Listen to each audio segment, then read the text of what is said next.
ఏదైతే మా గౌరవ అధ్యక్షుల వారు మాజీ ముఖ్యమంత్రి గారు శ్రీ వైఎస్ జగన్మోహన్ రెడ్డి గారి ఆదేశాల మేరకు ఏదైతే మరి గవర్నమెంట్ మెడికల్ కాలేజెస్ని ప్రైవేటీకరణ చేస్తున్నారో దానికి నిరసనగా మరి ప్రజల నుంచి అభిప్రాయాల్ని సేకరించాలి అన్నది మరి కోటి సంతకాల రూపంలో మరి మొదలుపెట్టిన విషయం మీ అందరికీ తెలిసిందే.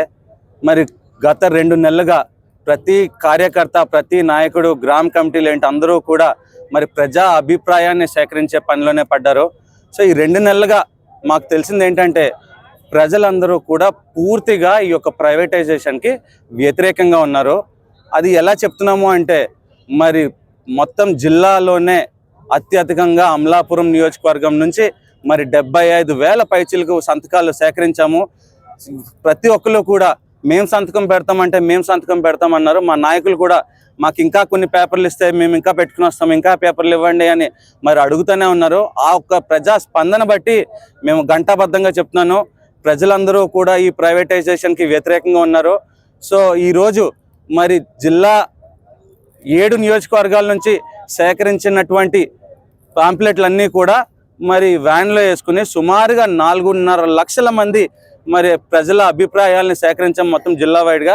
సో అవన్నీ కూడా మరి వ్యాన్లో వేసుకుని మరి రోజు ఒక పండగ వాతావరణంతో ప్రజలందరూ, నాయకులు, కార్యకర్తలు, జెడ్పీటీసీలు, ఎంపీటీసీలు, స్టేట్ పదవులు ఇచ్చిన వాళ్ళందరూ కూడా ఇది ఒక పండగ వాతావరణంతో. ఎందుకంటే పండగ వాతావరణం ఎందుకు అంటున్నామంటే మరి ప్రజల యొక్క అభిప్రాయాలని ఈ 2 నెలల్లో సేకరించి మరి ప్రజల యొక్క అభిప్రాయాన్ని మరి గవర్నర్ గారి దృష్టిలో పెట్టడానికి మరి తీసుకుని వెళ్తున్నాం. కాబట్టి ఇది పండగ వాతావరణం అంటున్నాం. ఇది ఒక పండగ వాతావరణంలో భారీ ర్యాలీగా మరి హై స్కూల్ సెంటర్ నుంచి లేకపోతే గడియస్థాన్ స్తంభం దగ్గర నుంచి ఏదరపల్లి మీదుగా మరి బండారులంక, అంబాజీపేట, ఆ రకంగా సిద్ధాంతం బ్రిడ్జ్ దాకా కూడా ఈ యొక్క ర్యాలీ సాగబోతుంది.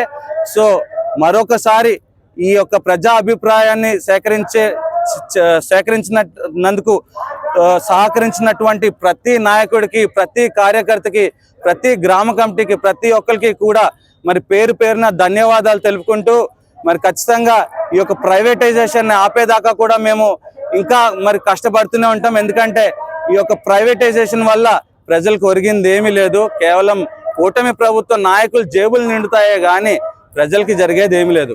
సో ఈ యొక్క ప్రైవేటైజేషన్ వెనక్కి తీసుకునేదాకా మా యొక్క పోరాటం ఆగకుండా మేము ముందుకు సాగుతామని ఈ సందర్భంగా తెలియజేసుకుంటున్నాను. Thank you all. Thank you.